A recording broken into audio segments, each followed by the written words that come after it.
The Christian church owes an immeasurable debt of gratitude to Saul of Tarsus, who is better known as the Apostle Paul. Few figures in history demonstrate such a dramatic transformation.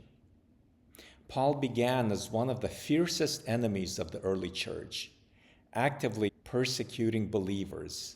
Yet after his encounter with Christ, he became one of Christianity's greatest defenders and teachers. His life stands as a powerful testimony to the transforming grace of God. Paul was, by all accounts, one of the most intelligent and highly educated Jews of his generation. He studied under Gamaliel, the leading rabbi of his time and the head of the foremost Pharisaic school. Paul possessed a mastery of the Hebrew Scriptures, a deep understanding of Jewish oral law, and advanced skills in debate and legal reasoning. In addition, he wrote fluently in Koine Greek, the common scholarly and international language of the Roman Empire.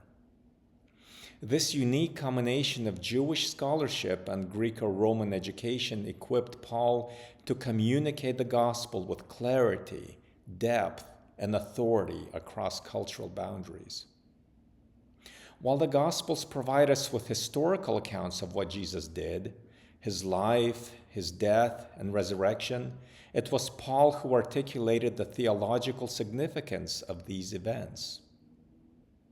Through his letters, Paul explains essential doctrines such as justification by faith, redemption, reconciliation, election, and grace. He shows how Jesus fulfilled God's saving promise to Israel and at the same time extended those promises to all the nations. Although Paul's education certainly shaped his thinking, he insists that at the heart of his message came not from human instruction but from divine revelation. After his conversion, Paul tells us that he withdrew for a time to Arabia before beginning public ministry. Some historians even suggest he may have traveled as far as Mount Sinai. Whether or not that is the case, this period appears to have been one of deep reflection, prayer, and revelation. What emerged from that time was nothing short of revolutionary. Paul's teaching was not only rich in doctrine, but also intensely practical. His letters address how believers are to live faithfully, ethically, and courageously in a world that stands in opposition to God. Near the end of his life, Paul was imprisoned for his faith, most likely in Rome around AD 60 to 62, though some suggest Caesarea as a possibility of his confinement. From a human perspective, imprisonment might seem like a tragic interruption to his ministry.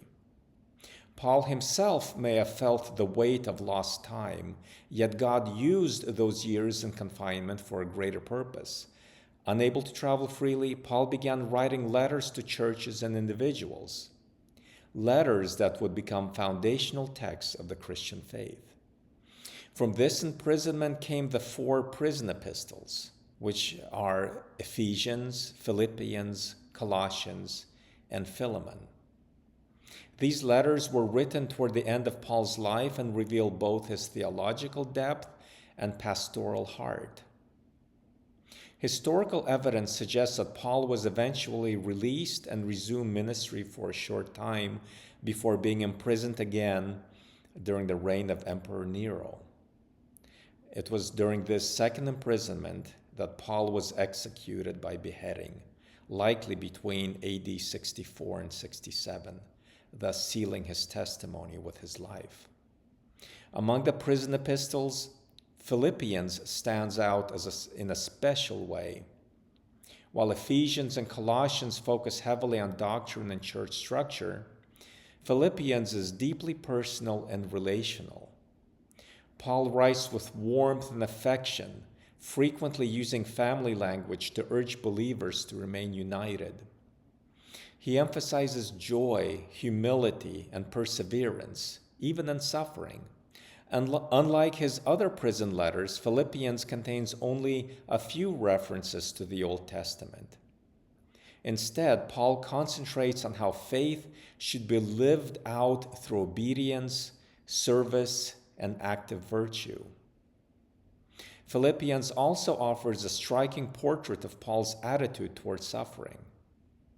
Though imprisoned and guarded by Roman soldiers, Paul refuses to view his circumstances as a setback.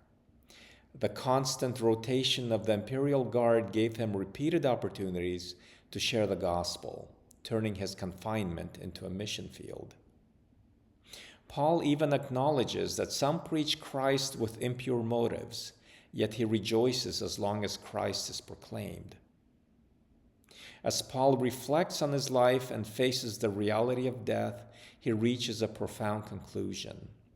He considers every achievement, honor, and former source of pride as insignificant compared to knowing Christ. He desires not a righteousness earned through the law, but one received through faith. His deepest longing is to know Christ fully, to experience the power of his resurrection, to share in his sufferings, and ultimately to attain the resurrection from the dead. When I reflect on Paul's life, I am deeply humbled by the power of God's saving grace. God took a violent persecutor of the church and transformed him into a faithful apostle who wrote some of the most beautiful and enduring words in defense of the Christian faith. Paul's story reminds us that no one is beyond redemption, and that God can use even the most unlikely lives to accomplish his eternal purposes.